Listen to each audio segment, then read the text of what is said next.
Ladies and gentlemen, from BANGlN, California, I have Seo Loc. Explain to everybody where BANGlN is, first of all. It's in our area on the way to Palm Springs. Just before you get into Palm Springs, you come into BANGlN, and then you pass a city called Capizon. You see the big tower on Morongo Casino. You know, and I've been out here in BANGlN since '79. And you were at Eastside Park Gang Crip, right? Yeah, I'm from PGC. That was the gang that took off, really. You know what I'm saying? Everybody was out here doing their thing. Hillside and Village was like territorial as far as, you know, what part of BANGlN that you live, mainly on the east side though. And then when they built the park, you know what I'm saying, even before the park was built, there was guys, you know, doing their thing. But the park started getting built when I was in kindergarten. And I remember walking through there, throwing dirt rocks and, you know, just, you know, you start to see different things, and then you start remembering, I used to cut through this field right here. It's no longer a field now, you know what I'm saying? You might have, you know, a whole bunch of houses there that's in the way, or like you said, you know what I'm saying, the park is right there. When was the first time you personally ever heard anything about Crips and Bloods? Probably like when the older guys from the town started, you know, they came up with the name Eastside Player Gangster. I think I was in like 4th or 5th grade, you know what I'm saying? I already knew, you know, pretty much the predominant color of choice out here was blue, but it was just Eastside BANGlN back then. But then the Player Gangster came in like the mid 80s, 85, 86, you know, my homeboy, Big E-Money, you know what I'm saying? Him and the homie Chill, along some other guys, they were trying to come up with a name to, you know, to call the neighborhood where we was from, and Eastside Player Gangsters came about. Park Gang didn't come up until the next generation of individuals started, you know, hanging at the park and gang banging and doing their thing like that. Okay. So E-Money and his younger brothers, Truman, me and Truman the same age, but his younger brother Peanut was really like the knucklehead, you know what I'm saying? Being the baby brother, you could do a lot more because you got your older brothers that's going to, you know, defend you, you know what I'm saying? So, but yeah, there was probably like 80, like in the early 80s, you know what I'm saying, mid 80s. What were some of the first sets that started making a pop up in BANGlN? Alongside of the Player Gangsters, you know, you had other gangs from, you know, gang members from LA coming through, on both sides, you know, the Crips and the Bloods, depending on where they was coming from. You know what I'm saying? I didn't really start hanging out at the park as much until I got around maybe 12 and 13, walking down to the park or riding bikes down to the park. But it was, there was some Denver Lanes that came out here. A-Trade Gangsters was out here. It was a guy, he was playing basketball with us, and he had a tattoo on his back, and it was WSPGC. And I said, hey, what does that mean? And he said, West Side Player Gangster Crip. And that tripped me out like, wow, you know, this is East Side Player Gangster Crip, you know. But like I said, this was way before Park Gang came. The Park Gang didn't come to like maybe 90, the next generation, like 91, 92, somewhere around there, 92, 93, somewhere around there. Okay. Yeah. You know, some Swans that came out, you know, just names popping up, Bounty Hunters, California Gardens, you know what I'm saying? Just a few people coming in and out. Santana Block, Compton, Crip. My boy Kevin, he was coming out here, you know. You know, the drug bang really was popping, you know. Most everybody that was in that life, you know, predominantly were teenagers between 15 and 19 that had the sack, you know what I'm saying? And they was balling before the word balling really became popular, you know what I'm saying? So just seeing that, you know what I'm saying, like at a young age, and the older brothers weren't that much older than us, but still they was older, so we really didn't click because they was older. And of course, us being the younger guys, we couldn't go certain places. When was BANGlN at its peak when it comes to violence on the street? Are we talking like maybe like it was in LA, late 80s, early 90s? Yeah. Yeah. There was a guy that got killed by the park. And my grandfather told, you know, make sure my mom let us know to stay in the house because it wasn't safe to come outside, and just, and then a few years later, a guy by the name of Virgil, he got killed out here, and just seeing people grow up and then getting killed and murdered and overdose, swallowing dope sacks, you know, suicide. It's crazy. And it's like you really had to grow up fast out here. Is there a big Latino or Hispanic gang presence in that city? Yeah. Van and Sapos, that's the big Hispanic gang that's out here. I went to school with some of them. The majority of them, they really, really cool. They take care of their own. You know what I'm saying? It's the city. You know what I'm saying?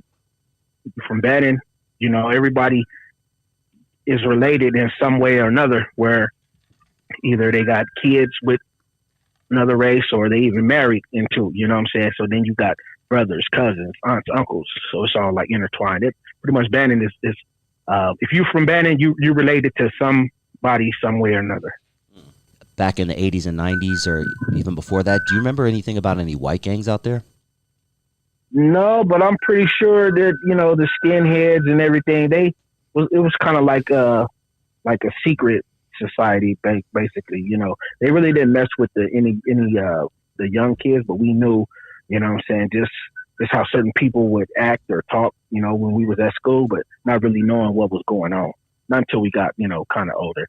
Beaumont and Yucaipa, pretty much, we heard it more so over there, but not in Bannon. Gotcha. Okay. Take me back to the time that you decided to join CRlP. Take me back to the day. Did you get jumped in? What was going through your mind? This was like junior high, so we was just, like I said, player gangsters was popping up. So most of the guys that live closer by the block, they would come to school. I stayed up on the hillside by this time, junior high, and then we all just got in a circle. One evening we was on Almond Way in Christie, and it was just like everybody just went at it, But that was like I said, I was 14, so it was nobody was older than 16 that was in that circle. You know what I'm saying? None of the big homies pretty much like put us on. It's like, how you gonna put us on? But we already from here. You know what I'm saying? This is where we grew up. This was our playground. So this is what we became. And that's how it was.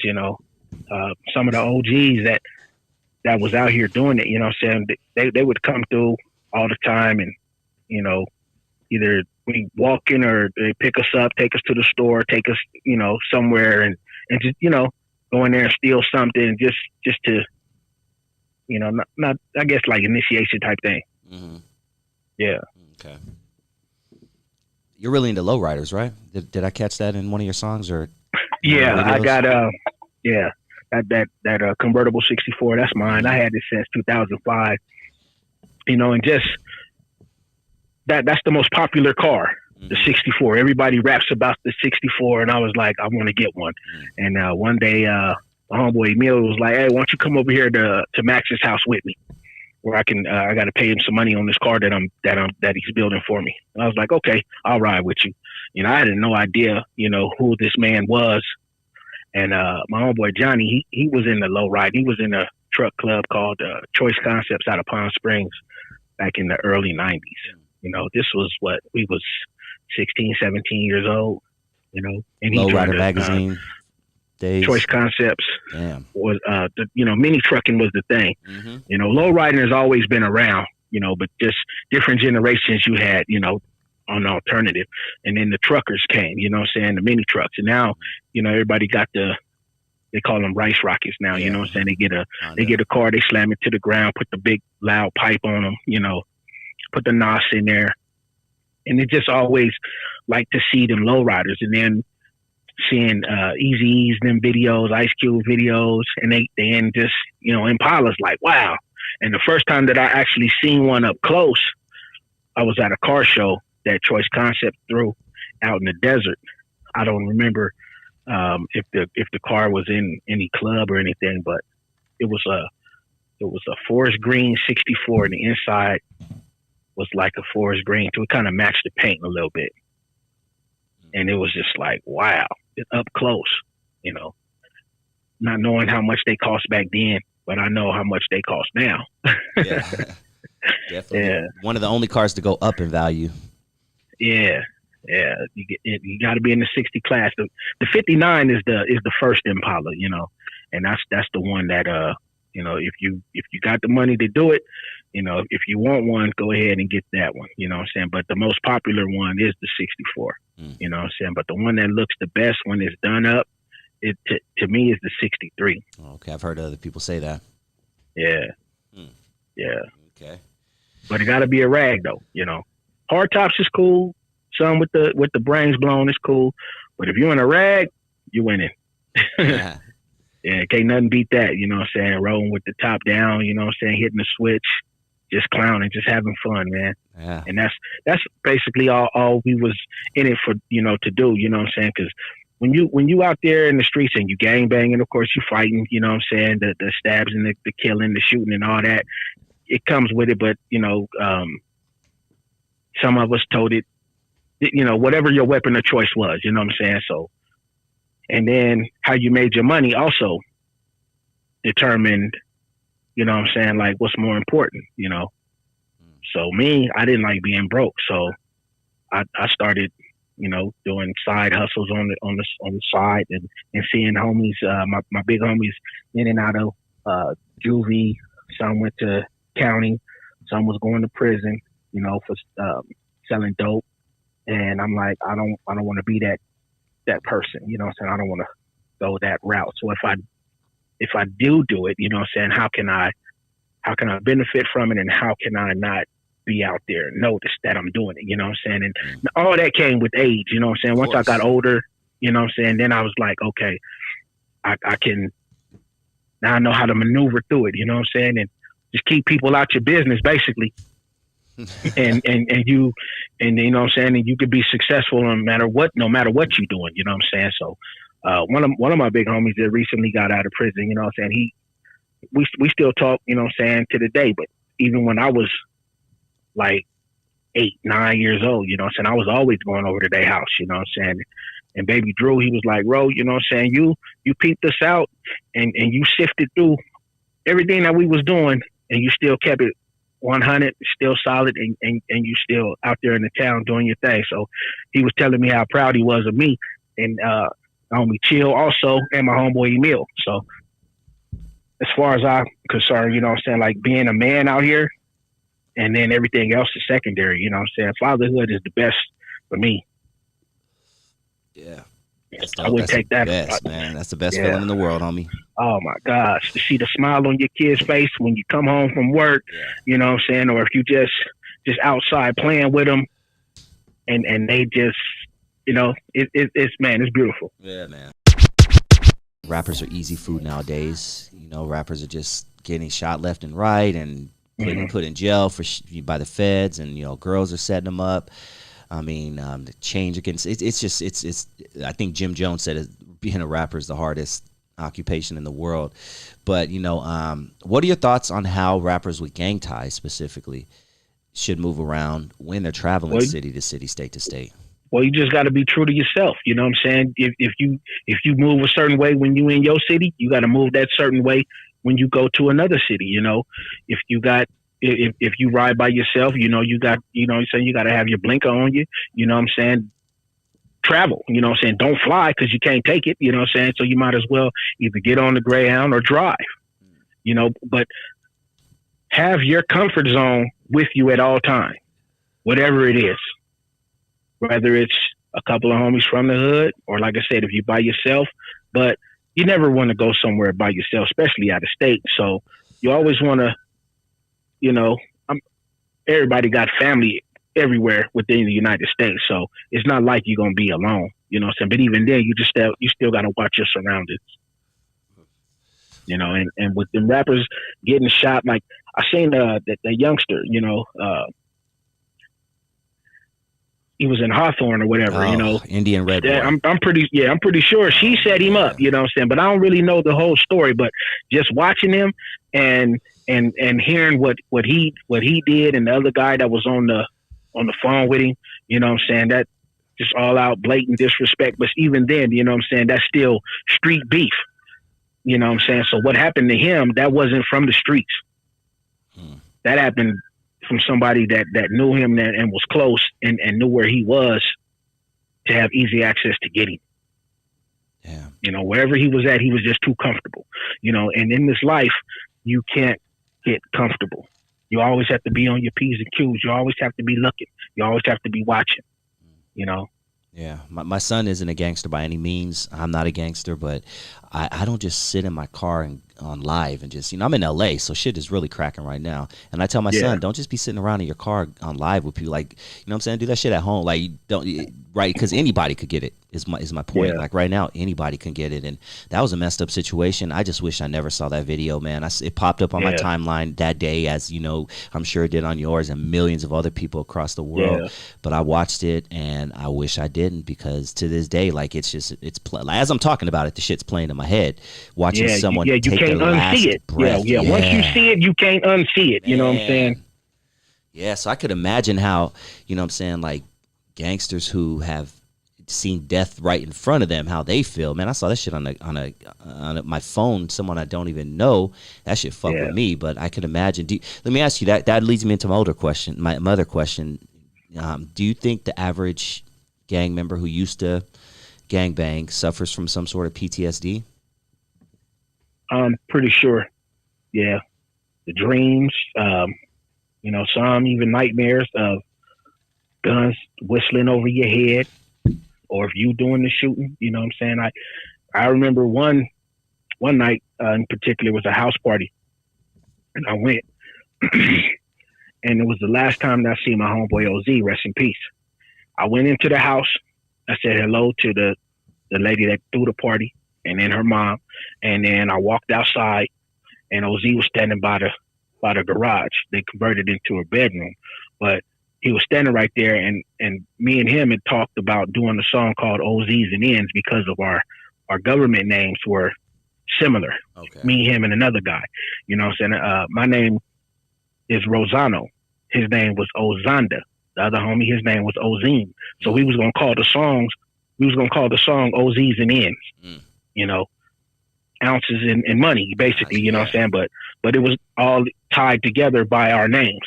So he was like, you know, what's up with going to the studio, yada, yada, yada, this and that, you know what I'm saying? I had just got another pager, and, you know, being out in the streets, you know what I'm saying? Me and my thing was, you know, to be that player, you know what I'm saying? So I'm out of town getting at different females or whatever. So my pager go off. I go to San Bernardino. I lead a party. I go to San Bernardino, pick my little broad up, bring her back to my apartment. And we just kicked it at my house. And then the next morning, my mom wakes me up because the neighbor said that she feels sorry and sending her condolences to what happened to her son. And she was like, what do you mean? My son is at home. She was like, no, your son got killed last night. So then she banging on my door. So I wake up, open the door. Mom, what's wrong? She said, the lady downstairs, her name was Sandra. She said that you got killed last night. I was like, nah, it ain't me. I'm opening the door. You know, I'm half asleep. You know what I mean? So I was like, well, let me get on the phone and make a few phone calls, see what happened. And then come to find out, Ozanda got killed. You know what I'm saying? Like I said, our names were similar. Mine is Rosano, his was Ozanda. So they just heard the you know, the syllables and you know what I'm saying, and just had the name mixed up. You know, and then like I said, made a few phone calls to the turf, and then I found out what happened later on, you know, and it was sad how he lost his life, you know. Yeah. The paramedics could have got there a little sooner, you know what I'm saying? It was and I was just there, you know what I'm saying? So a lot of the killing that was going on, you know, I was either working or on the road. Tell everybody where they can find you, man. I'm on every music platform selling. Seo Loc, SEO space LOC. I'm on Spotify, Tidal, Apple Music, YouTube, Seo Loc, Facebook, Seo Loc, Instagram, Snapchat, TikTok. I don't really know how to do that, but I got a TikTok page. You know, my daughter, she does that, and she makes and sells lip gloss. Give her Her a shout name out. is she goes by Glossy Lips on Instagram. You know, she makes her own lip gloss here at the house and something for your eyelashes for the ladies. You know what I'm saying? Go ahead and get at her and support her business. You know, she's 15 years old, but she's doing her thing. That's you know, dope. Yeah, Glossy True Lips on hustler. Instagram. Yeah. That's dope And as hell. a big shout out to my boy E Till. He go by 16 to Life. He on YouTube. The number 16 DALIFE. My boy E, Old Dog. You know what I'm saying? The Young Giants, Penthouse Players, Player Ham, Tweet Cadillac.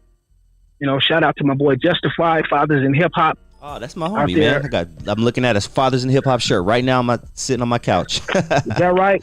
That's Man, I've been rocking with Justified since the year 2000. positive dude right there, man. I Doing fuck with shows and he does. everything. That's Yeah. a small Mhm. world once again. Yeah. So, you know, support your boy. You know what I'm saying? I got a new album coming. It's called Ragtop Music. The first song is called Ragtop Music. It's a song with me and Player Ham on there. Shout out to my producer, Joe Alfaro at the Lil Green Studio. Jada B out there in Highland. You know, keep it IE out here. You know what I'm saying? Thanks for having me on the show, man. I appreciate it. Man, dog, it was a pleasure, man. I love your vibe, homeboy. Stay safe out there. Keep releasing good music, and I'll definitely stay in touch with you. All right, for sure. All right, be cool, man. Peace. All right, mate.